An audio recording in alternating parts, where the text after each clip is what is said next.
하나, 둘, 셋, 둘, 둘, 셋, 넷, 녹화를 시작하고요. 우리가 이제 지난 시간에 중간고사 때 시험 범위 나갔던 삼별초항쟁의 뒤를 이어서 이제 그 뒷부분을 볼 거예요. 뒷부분. 자, 뒷부분 보면은 이제 뒷부분부터는 원간섭기 이렇게 나오는데 고려가 몽골을 상대로 이제 잘 버텼어요. 잘 버텼지만 결국에는 몽골에 항복을 했기 때문에 어쩔 수 없이 원나라, 몽골이 세운 나라인 원나라의 간섭을 받을 수밖에 없게 돼요. 그래서 요 시기는 고려 후기라고 생각하면 좋고, 자, 그래서 원간섭기 내용 보면 우선 정치 파트예요. 정치 파트 보면 고려는 국가 체제를 유지했다 이렇게 나와 있어요. 보통의 몽골족들은 다른 국가들을 다 멸망시켰어요. 뭐 중국에 있던 남송이라든지 뭐 서하, 대리 뭐 이런 국가들은 다 무너뜨렸지만 고려 같은 경우에는 국가를 유지할 수 있었던 이유가 당시에 고려가 몽골하고 화친을 맺을 때 그때 몽골의 왕이 이제 쿠빌라이 칸이라는 사람이었어요. 근데 이 쿠빌라이 칸은 고려가 찾아왔을 때 정말로 좋아했어요. 왜냐면 당시에 이제 쿠빌라이 칸이 조금 입지가 좀 약하기도 했고, 그리고 또 하나 이제 고려같이 몽골을 상대해서 오랜 시간 버텼던 나라가 와 자기한테 항복하는구나 이런 느낌을 받아서 굉장히 좋아했다 그래요. 그래서 당시에 쿠빌라이 칸이 고려한테 약속을 합니다. 왕조를 무너뜨리지 않겠다. 그리고 고려의 왕은 원나라의 공주와 혼인시켜주도록 하겠다. 이런 것들을 이제 약속을 하게 돼요. 그래서 그 결과 고려가 국가 체제를 유지하는 데는 성공해요. 그렇지만 항상 어떻게 된다? 고려의 왕과 원나라의 공주가 항상 무조건 혼인을 하게 돼요. 혼인을 하면서 이제 부마국의 지위를 얻게 되는데 여기서 말하는 부마라는 의미는 사위라는 의미예요. 황제의 사위를 부마라고 해요. 혹은 왕의 사위. 자, 그래서 사위의 국가가 되게 돼요. 그래서 실제로 원나라 내에서는 엄청나게 높은 지위를 갖게 돼요. 고려가 부마국은 아무나 가져갈 수 있는 자리가 아니기 때문에 그렇지만 장인과 사이의 관계이기 때문에 원나라가 이제 엄청나게 간섭을 해요. 그래서 만약에 고려의 왕이 뭐 원에 반발한다든가 아니면 말을 잘 안 듣는다든가 이럴 경우에는 왕을 원나라로 잡아간다든가 아니면 왕을 자기 멋대로 교체하던가 뭐 이런 식으로 많이 간섭을 하게 돼요. 그리고 또 하나의 특징은 뭐냐면 바로 왕실의 호칭과 간제가 격화된다는 거예요. 격화. 격이 떨어진다라는 거예요. 이전 시간에 배운 것처럼 고려는 국내적으로는 황제 체제를 유지했어요. 황제를 포방하면서. 그래서 뭐 태조 왕건, 태조라는 묘를 붙이기도 하고 그다음에 뭐 짐, 광덕, 준풍 같은 연호를 쓰기도 하고 이런 식으로 이제 국내적으로는 황제를 표방했지만 이제는 국내에서도 불가능해졌다라는 걸 꼭 기억해야 돼요. 그래서 이전 같은 경우에는 뭐 태조, 뭐 정종, 혜종 이런 식으로 광종, 묘를 붙였다면 이제부터는 무조건 묘는 충X왕이에요. 충X왕. 그래서 충자가 붙는 이유는 원나라에 충성해라라는 의미로 붙게 돼요. 그래서 충X왕 무조건. 그래서 우리가 뒤에서 볼 때 충렬왕, 충선왕, 뭐 충목왕 이런 식으로 다 충X왕 이렇게 배울 거예요. 그다음에 왕자를 부르는 호칭은 황제의 아들인 태자가 아니라 이제는 왕의 아들인 세자로 부르고 그다음에 옛날 같은 경우에는 국내에서 황제였기 때문에 황제가 스스로 부르는 짐이라는 용어를 사용했지만 이제부터는 왕이 쓰는 고라는 표현을 쓰고 그다음에 폐하가 아니라 전하가 돼요. 그리고 또 하나의 특징은 뭐냐면 고려의 특징적인 중앙정치 제도인 이성육부제가 없어지게 돼요. 이성육부에서 이제 첨의부 일부 그다음에 나머지는 다 사로 바뀌게 돼요. 사 땡땡 사 육부가 아니고 자 그래서 이런 식으로 아예 왕실의 호칭과 관제에서도 원나라의 간섭을 받았던 그런 특징들이 나타나고 있어요. 그다음에 두 번째로 기억할 건 바로 영토의 상실이에요. 영토를 많이 빼앗기게 돼요. 어떤 형태로 빼앗기냐면 일단 보고 자, 그래서 크게 세 지역을 뺏기게 되는데 쌍성 총관부, 동령부, 그다음에 탐라 총관부 크게 이렇게 세 개의 기구를 설치해서 세 지역을 뺏어가게 돼요. 그래서 쌍성 총관부 같은 경우에는 철령 이북 이렇게 돼 있는데 지금의 북한 지역을 생각하면 좋아요. 북한 지역 쌍성 총관부. 그다음에 동령부는 자비령 이북 이렇게 돼 있는데 요건 평양 이북 지역을 생각하면 돼요. 평양 이북 지역. 자비령이 평양에 있거든요. 그다음에 탐라 총관부는 우리가 알다시피 제주. 이렇게 해서 세 지역에다가 그 지역을 다스리는 기구 총관부 뭐 부 이런 식으로 설치를 해서 그 지역을 뺏어가게 돼요. 뺏었던 이유는 뭐 많아요. 이 지역에 이제 유력자들이 원나라한테 뭐 영토를 바친 경우도 있고, 그다음에 탐라 총관부 같은 경우에는 제주도가 말을 키우기 좋기 때문에 말을 뺏어가려고 일부러 설치한 이유도 있어요. 그래서 크게 세 지역, 쌍성 총관부, 동령부, 탐라 총관부를 설치해서 철령 이북, 자비령 이북 두 개 다 북한 지역 떠올리면 되겠죠. 그리고 제주도 이렇게 세 지역을 뺏어가게 돼요. 자, 그리고 나서 영토를 뺏는 것뿐만 아니라 이제 실제 정치에 간섭을 하게 돼요. 그걸 내정 간섭이라고 하는데, 내정 간섭 기구로 가장 대표적인 건 바로 정동행성 이문소예요. 정동행성. 이 정동행성 같은 경우에는 원래 정동, 동쪽을 정벌하기 위해서 설치한 기구라는 의미인데, 언제 설치하냐면 충렬왕 때. 충렬할 때 누구를 일본을 원정하기 위해서 고려에 설치했던 기구였어요. 일본을 원정하기 위해서. 그래서 실제로 고려와 원나라가 연합을 해서 일본을 두 차례 원정하지만 물론 둘 다 실패하게 돼요. 실패했으면 이 정동행성이라는 기구를 없애버려야 되는데 원나라가 이걸 그대로 두면서 내정 간섭 기구로 가져가게 돼요.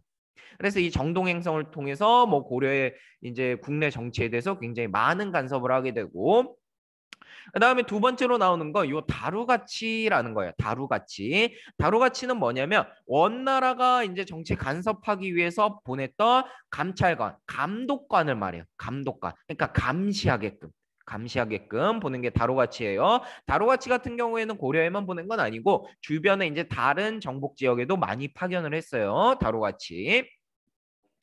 자, 그러고 나서 이제 경제적으로 얘네가 뭘 뺏어갔느냐 보면 첫 번째, 인적 자원 수탈인데 이제 사람들을 뺏어가는 건데 가장 대표적인 게 공여예요.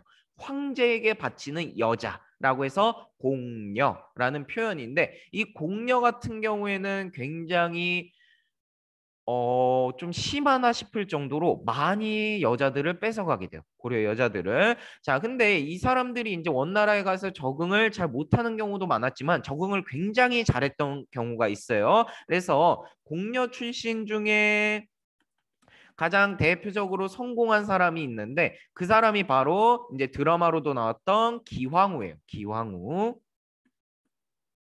기왕후는 이제 나중에 다시 볼 건데 이 기왕후 같은 경우에는 원나라의 공녀로 갔지만 이제 황제의 눈에 들어서 황제의 부인까지 올랐던 아주 특이한 케이스지만 대부분의 공녀들은 그 끝이 그렇게 좋진 않았어요. 양쪽에서 손가락질을 받겠죠. 원나라 가서도 고려 여자라고 손가락 받고 그다음에 고려에 와서도 원나라의 공녀로 갔다라고 하면서 손가락질을 받고 그랬겠죠. 굉장히 불쌍한 인생을 살았겠죠. 자, 그러고 나서 인적 자원뿐만 아니라 물적 자원도 뺏어가는데 가장 대표적인 건 바로 응방이에요. 응방. 우리가 몽골을 지금의 몽골 사람들을 떠올려도 이제 어떤 이미지냐면 말을 타고 초원에서 생활하면서 사냥을 하고 뭐 그런 것들을 떠올리는데 지금도 몽골 사람들은 매를 키워. 매. 사냥할 때 매가 굉장히 중요해요. 그래서 매를 어릴 때 한 마리 잡아서 걔가 죽을 때까지 키우게 되는데 이 매를 통해서 이제 사냥을 할 때 뭐 멀리 가서 이제 신호를 보낸다던가 아니면 먼저 보낸다던가 약간 사냥개처럼 그렇게 많이 쓰는데 이때 몽골 사람들도 매를 굉장히 좋아했는데 이 고려에 사는 매들이 굉장히 괜찮았나 봐요. 그래서 그때 뭐 이제 해동매 약간 이런 식으로 표현이 나오는데 그래서 아예 고려의 매를 전문적으로 잡아서 이제 원나라로 가져가는 응방이라는 기구를 설치하게 돼요. 응방. 뭐 그 이외에도 돈이 되는 건 다 뿌려갔겠죠. 자, 그러고 나서 사회에 보면 자, 사회 파트에서 우리가 중요한 게 이전 시기에 우리 고려의 지배층들 많이 봤어요. 문벌귀족도 봤고 그다음에 무신도 받고 봤는데 이제 문벌귀족 무신의 뒤를 이어서 새로운 지배층이 등장해요. 그게 바로 여기 있는 권문세족이에요. 권문세족. 자, 이 권문세족 같은 경우에 어떤 사람들이냐면 뭐 기존의 문벌귀족을 포함해요. 파평윤 씨 같은 사람들, 윤관의 집안인 파평윤 씨 같이 이제 뼈대가 깊은 문벌귀족을 포함하면서도 어떤 사람들이 들어온다? 바로 친원파들이 들어와요. 원나라에 빌붙는 사람들. 원나라에 굉장히 친하게 지내는 사람들. 이런 사람들이 이제 새로운 지배층, 즉 뭐다? 권문세족이 되게 돼요. 그래서 권문세족하면 원나라 편 이렇게 생각하시면 되겠죠. 자, 그래서 이 권문세족 중에 가장 대표적인 사람이 기철이라는 사람이 있어요. 기철. 누가 떠오르죠? 방금 봤던 기황후.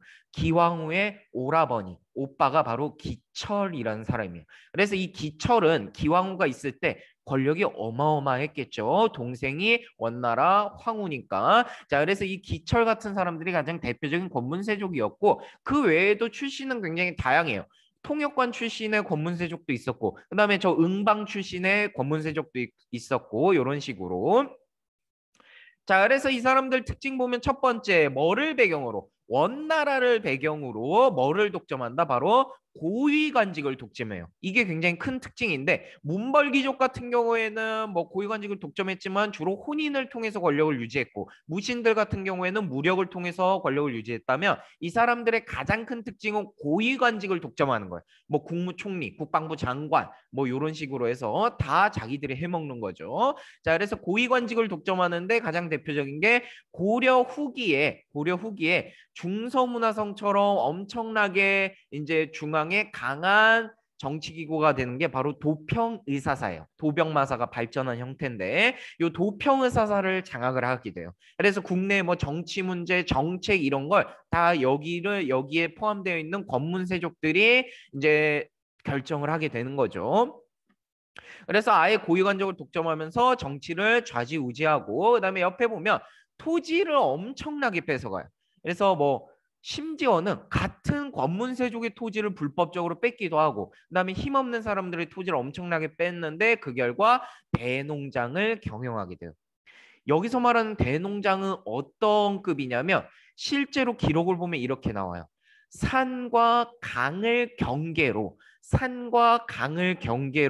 농장을 경영하고 그리고 실제로 이런 표현까지 나와요. 이 사람들이 산과 강을 경계로 땅을 가지고 있었기 때문에 가난한 사람들은 송곳 꽂을 땅조차 없었다. 이런 표현이 나오기도 해요, 실제로. 그래서 엄청나게 큰 농장을 갖고 있었다. 이렇게 생각하면 돼요. 심지어 세금도 안 내고. 자, 그래서 권문세족 같은 경우에는 정치력도 좋아요. 고위관직도 갖고 있고, 그다음에 두 번째 뭐도 농장도 갖고 있었다라고 기억을 하면 되겠죠.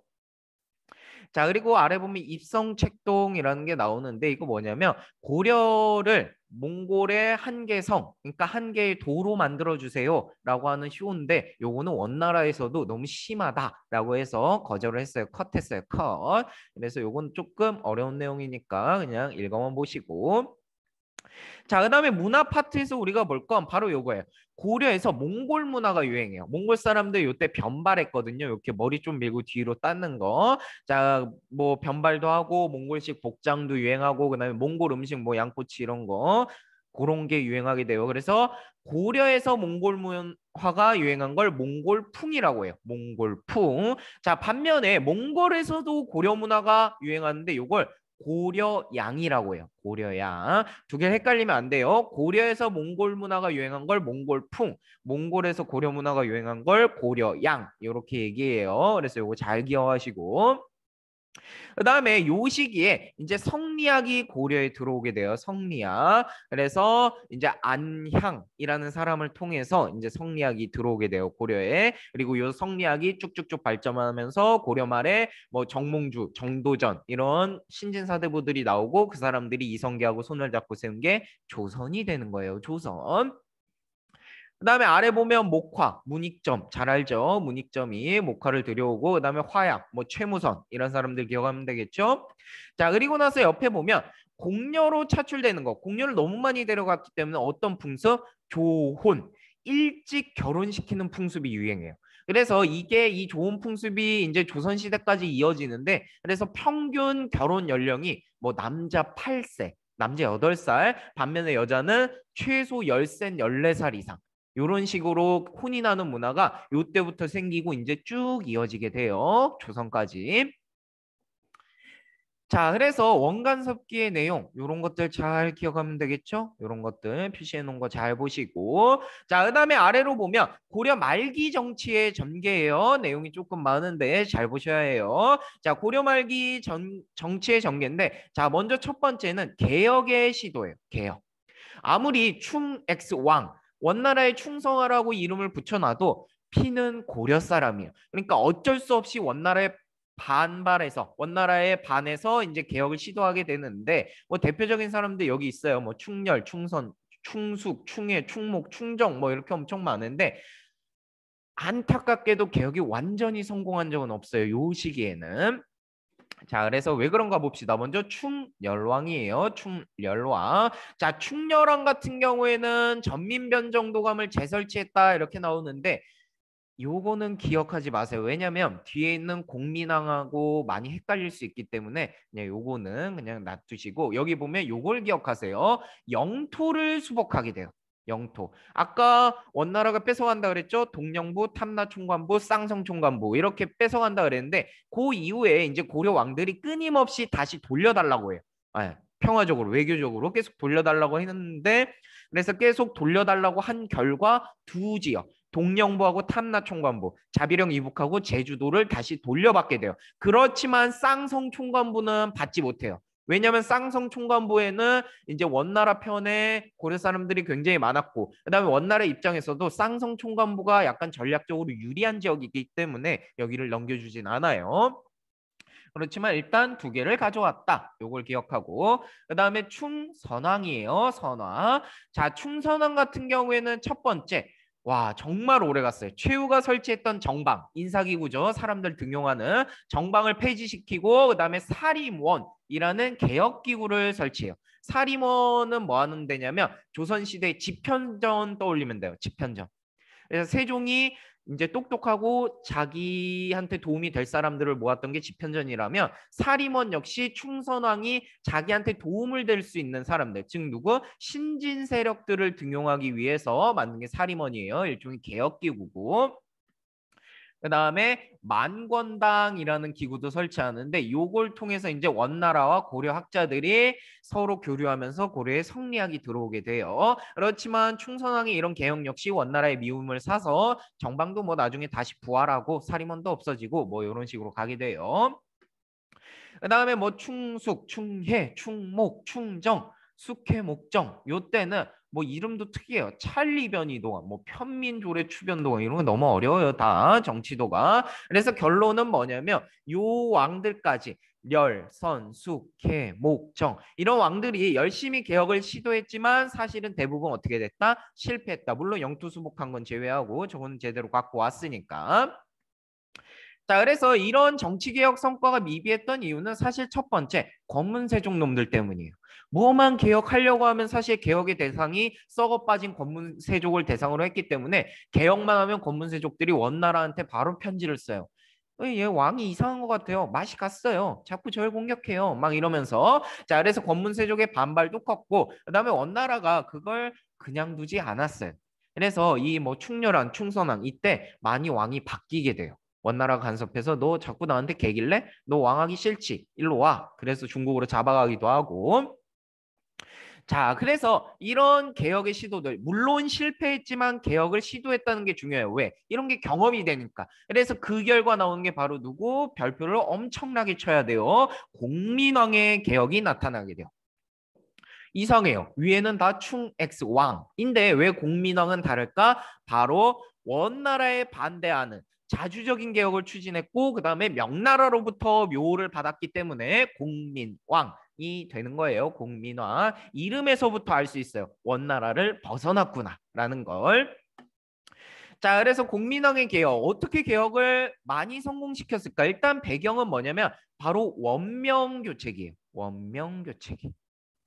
중국에서 공민왕이 즉위했을 때 중국에서 원나라가 매우 약해진 상황이었고 그다음에 새로이 이제 등장하는 국가가 명나라예요. 주원장이라는 한족이 세운 명나라가 등장하게 돼요. 그래서 원이 약해지는 틈을 타서 공민왕이 개혁을 수월하게 할 수 있어요.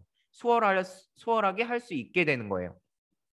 왜냐하면 원나라가 힘이 세면 고려에 자주 간섭을 할 텐데 이때는 원나라가 내부적으로 굉장히 복잡해요. 반란도 많이 일어나고 명나라도 등장하고 이러면서 이 시기에 그래서 간섭을 할 수가 없었던 거죠. 자, 그래서 개혁 내용 보면 반원자주 정책, 원나라에 반대해서 자주적, 고려의 어떤 고려만의 것, 고유한 것을 다시 회복하자라는 정책인데 첫 번째, 일단 관제를 모두 복구시키게 돼요. 아까 봤던 거. 뭐 조종 안 쓴다. 그다음 폐하 안 쓴다. 그다음에 이성육부제 이런 것들을 모두 옛날로 돌리게 돼요. 그래서 몽골식 연호나 관제를 폐지하고 문종 때의 제도 이성육부제로 돌리게 돼요. 다시. 자, 그다음에 두 번째는 내정 간섭 기구의 철폐예요. 그래서 아까 봤던 뭐를 없앤다? 정동행성 이문소를 폐지해요. 이문소는 뭐냐면 정동행성 안에서 또 이제 기구가 많은데 그중에 정동행성 안에 있는 이문소를 통해서 많이 간섭을 했기 때문에 요거를 없애버리게 돼요. 그 다음에 세 번째, 몽골풍을 금지해요. 몽골풍 금지. 옛날에 나왔던 공민왕이 주연이었던 드라마에서 가장 인상 깊었던 장면이 그거예요. 공민왕도 변발을 하고 있었어요. 처음에 변발을 하고 있고 몽골식의 옷을 입고 있었는데 이제 나는 오늘부터 원나라에 반대한 개혁을 하겠다라고 하면서 상징적으로 자기 변발을 자르고 그다음에 옛날에 고려 황제들이 입던 옷을 입는 장면이 있어요. 그래서 이런 것을 통해서 알 수 있듯이 이제 뭐 변발이나 호복 이런 것들을 다 없애게 돼요. 입지 않게끔. 그리고 네 번째는 바로 쌍성 총관부를 무력으로 탈환해요. 계속 달라고 해도 안 줬기 때문에 이 시기에 유인우라는 장군을 파견해서 쌍성 총관부를 무력으로 탈환을 하게 돼요. 자, 근데 이때 요 쌍성 총관부를 고려가 탈환할 때 도움을 줬던 게 바로 이성계의 아버지와 이성계예요. 이성계 아버지 이름 이자춘이라고 하는데 이자춘과 이성계는 당시 쌍성 총관부 내에서 이제 좀 높은 직위에 있는 사람들이었는데 이 사람들이 이제 공민왕 쪽하고 내통을 해가지고 쌍성 총관부를 약간 손쉽게 얻을 수 있게 돼요. 그리고 요걸 통해서 이제 이성계가 승승장구하게 돼요. 이 시기부터. 그리고 옆에 보면 요동 정벌을 했다 이러는데 이제 쌍성 총관부를 넘어서 이제 좀 북쪽 지역을 약간 톡톡 건드리는데 영토화하지 못해요. 영토화하지 못하고 근데 이때 누가 이성계, 뭐 최영 이런 사람들이 활약을 하게 되죠. 그리고 다섯 번째 보면 이제 명나라와 국교를 맺게 돼요. 명나라가 세워졌다고 해서 원나라가 바로 망한 건 아니에요. 조금 더 오래 가요. 그렇기 때문에 원나라를 견제하기 위해서 명나라와 국교를 맺게 되고 그 다음에 친원파를 제거를 하는데 바로 누구? 기철을 죽이게 돼요. 기철을 잡아다 죽여요. 그냥 굉장히 상징적인 사건이에요. 나는 권문세족 중에 우두머리 가장 강하다고 볼 수 있는 누구? 기철을 죽여버리겠다. 그리고 실제로 죽였어요. 그렇기 때문에 권문세족들이 쉽게 반발하지 못했어요. 국민왕한테. 자, 그다음에 이런 정책들을 추진할 수 있었던 바탕이 바로 왕권이 어느 정도 뒷받침되었기 때문이에요. 그래서 왕권 강화 정책 보면 신진 세력들을 많이 등용하는데 가장 대표적인 사람이 신돈이라는 사람이에요. 이 신돈이라는 사람은 스님이에요. 스님인데 출신이 굉장히 불분명해요. 어디서 온지도 모르겠고 갑자기 약간 갑툭튀하는데 어떻게 데려온지 모르겠어요. 근데 이제 이 신돈이라는 사람을 데려와요. 그래서 지금의 국무총리 자리에 앉히게 되는 거예요. 근데 제가 생각했을 땐 이 국민왕이 이제 아마 신돈을 총알바지로 데려온 것 같아요. 진짜로 총알바지가 되는데 이 신돈이라는 그 어떤 연결고리도 없고 스님이기 때문에 권문세족도 아니고 뭐 집안도 없고 아무것도 없어요. 자녀도 없고 그렇기 때문에 이렇게 깔끔한 사람을 놓고 이 사람을 통해서 이제 개혁을 추진하게 되는 거예요. 그래서 이 신돈을 앞에 세워서 첫 번째 말 많고 탈 많았던 정방을 없애버리고 완전히 없어져요. 이때 정방이 완전히 없어지고 그다음에 두 번째 뭐를 성균관을 정비하게 돼요. 성균관 국립대학교죠. 이 성균관을 정비해서 누구를 신진사대부 자신들을 도와줄 수 있는 성리학을 전공하고 자신들을 도와줄 수 있는 세력인 신진사대부 세력을 육성하게 돼요. 신진사대부. 그리고 또 하나 중요한 게 바로 전민변정도감을 설치하게 돼요. 이 전민변정도감이 옛날부터 있었는데 근데 사실 여러분들은 그렇게까지 공부하면 너무 어렵고 그냥 국민항 때 설치됐다. 요렇게만 기억하시면 돼요. 전민, 전, 땅과 민, 백성들을 변정, 원래대로 올바르게 올바르게 바꾸는 기구라는 의미예요. 즉 요걸 뒤집어 생각해 보면 당시까지만 해도 고려는 땅과 백성이 제대로 돼 있었다? 아니었다라는 얘기. 아니었다. 즉 뭐다? 권문세족에 의해서 불법적으로 땅을 뺏기고 그 다음에 심지어 멀쩡한 평민을 잡아다가 노비로 만드는 경우가 많았는데 그런 땅과 백성들을 찾아서 원래대로 돌려주는 게 전민변정도감이에요. 그래서 옆에 보면 있죠? 권문세족의 노비와 토지를 조사해서 주인에게 돌려주고 양민으로 해방시키는 작업을 하게 돼요. 자, 그래서 이런 작업을 통해서 이제 권문세족의 경제력 당연히 약해지겠죠. 왜? 불법적으로 점령한 토지를 통해서 산과 강을 경계로 갖고 있었는데 그 농장들이 해체되니까 당연히 권문세족의 경제력이 굉장히 약화되고 그다음에 사람들이 노비로 잡히면 노비는 세금을 안 내요. 근데 노비에서 평민이 되면 평민들은 세금을 내기 때문에 이제 불법적으로 노비가 되었던 평민들을 해방시켰기 때문에 이제 세금 수입이 많아져서 국가 재정이 굉장히 강화되게 된 거예요. 자, 그래서 국민왕이 이처럼 엄청나게 많은 일을 하고 실제로 성공하는데 인생은 참 알 수 없는 것 같아요. 국민왕한테 위기가 찾아오기 시작해요. 그래서 개혁의 실패 보면 가장 큰 위기는 이거였어요.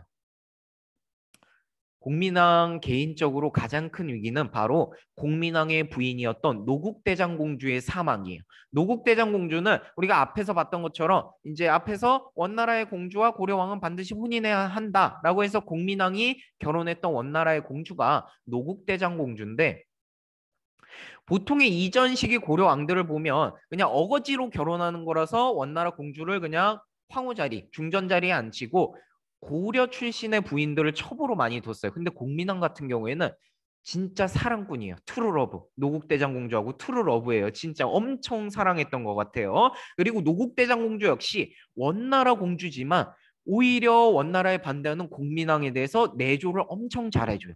그러니까 정치적인 어떤 동반자였어요. 노국 대장공주가. 그래서 둘이 진짜 참사랑, 찐사랑, 트루러브였는데 이 노국 대장공주가 출산하는 과정에서 죽게 돼요.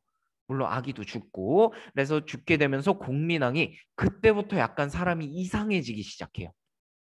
굉장히 뭐 술도 많이 먹고 놀기도 많이 놀고 그다음에 저런 개혁 정책들도 이제 권문세족 하도 반발하니까 그것도 포기하려고 하고 그다음에 백성들이 힘든 뭐 건축공사 이런 것도 많이 펼치게 되고 그래서 공민왕이 이때부터 많이 무너지기 시작해요.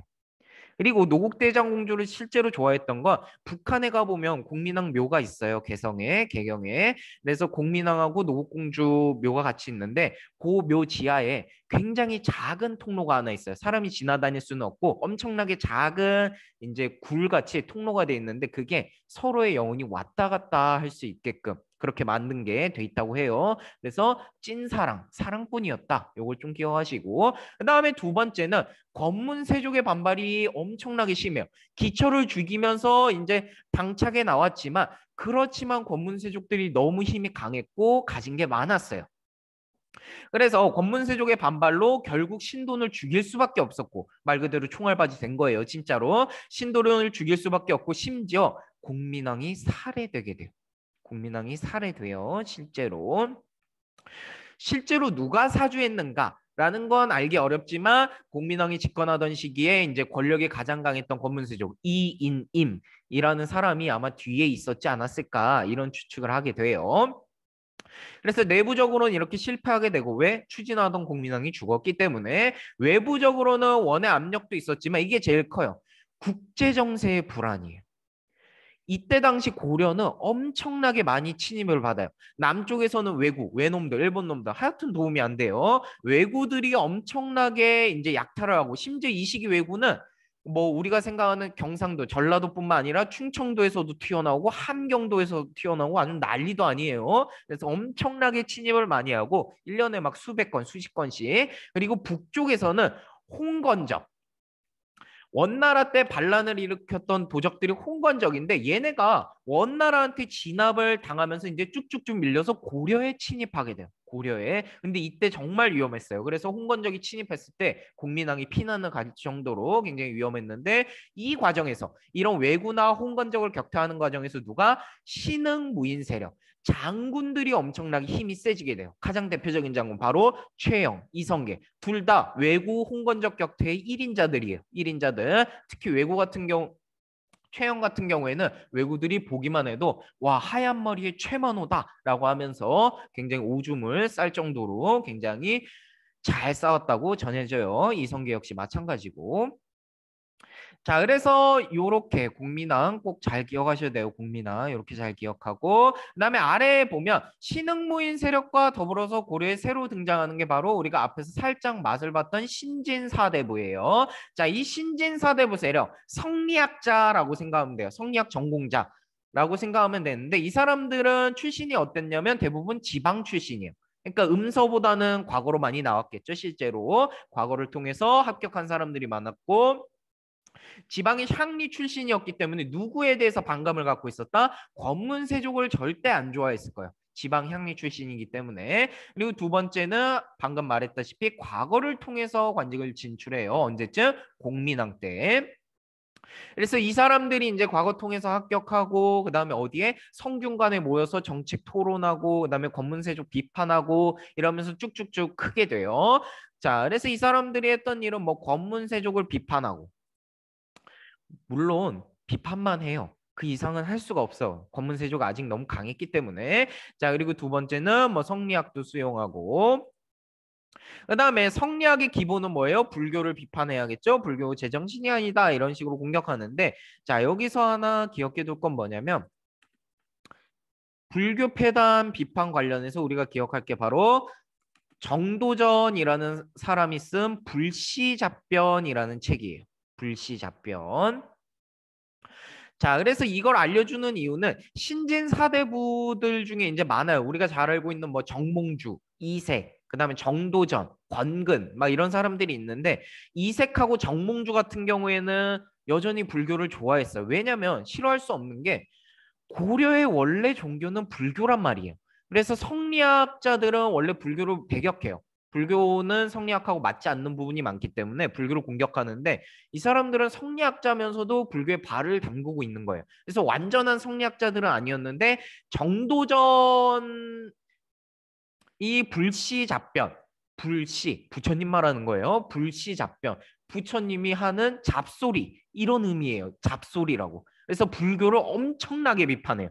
거기서. 그래서 우리가 보통은 정도전의 불시잡변을 기점으로 해서 신진 사대부들이 성리학을 완전히 이해했다라고 보통 생각을 하게 돼요. 그래서 그거 조금 기억해 두시고 그다음에 당연히 누구와 명나라와 친하게 지내야 된다. 이렇게 주장을 해요. 왜냐면 성리학은 한족, 중국에서 가장 대표적인 민족인 한족이 만든 학문이란 말이야. 그래서 몽골족, 원나라 당연히 싫어하겠죠. 오랑캐니까. 그래서 친명외교를 주장하게 돼요. 그래서 이런 신진사대부가 정치 세력화하고 그다음에 신흥무인 세력과 같이 손을 잡으면서 이제 권문세족을 쳐내고 그 과정에서 조선이 건국되는 거예요. 자, 그 과정이 바로 여기에요. 고려 멸망 요 과정인데 자, 보면 신흥무인 세력 누구? 최영, 이성계 같은 사람과 누가 신진사대부가 손을 잡게 돼요. 그래서 손을 잡고 고려 말에 가장 권력이 강했다고 생각되는 누구? 이님 세력을 축출하면서 이제 고려 정치를 이끌어 나가게 돼요. 이끌어 나가는데 문제는 뭐다? 이 신진사대부가 분열하게 돼요. 왜 우리가 항상 사람들이 다 같은 생각을 할 수는 없어요. 그래서 신진사대부 내에서도 의견이 나눠요. 어떻게 나뉘냐면 먼저 온건파 사대부. 온건파 사대부 같은 경우에는 이제 포은 정몽주가 가장 대표적인 사람인데 이렇게 얘기해요. 고려라는 나라는 계속 지켜야 한다. 고려라는 나라는 계속 지키고 고려의 내부를 뜯어 고치자. 고려의 제도를 뜯어 고치자. 이렇게 얘기를 해요. 정몽주 같은 경우에는. 자, 근데 반면에 급진파 사대부들은 뭐라고 얘기하냐면 혁명파라고도 하는데 아니다. 고려는 이미 썩었고 고려의 제도를 개혁한다 한들 바꿀 수도 없다. 그러니까 나라를 아예 무너뜨리고 새로운 나라, 새로운 제도로 출발해야 된다라고 주장하는 게 급진파 사대부예요. 가장 대표적인 사람이 바로 아까 불시 답변 얘기하면서 얘기했던 정도전, 삼봉 정도전이에요. 조선의 설계자라는 별명을 갖고 있어요.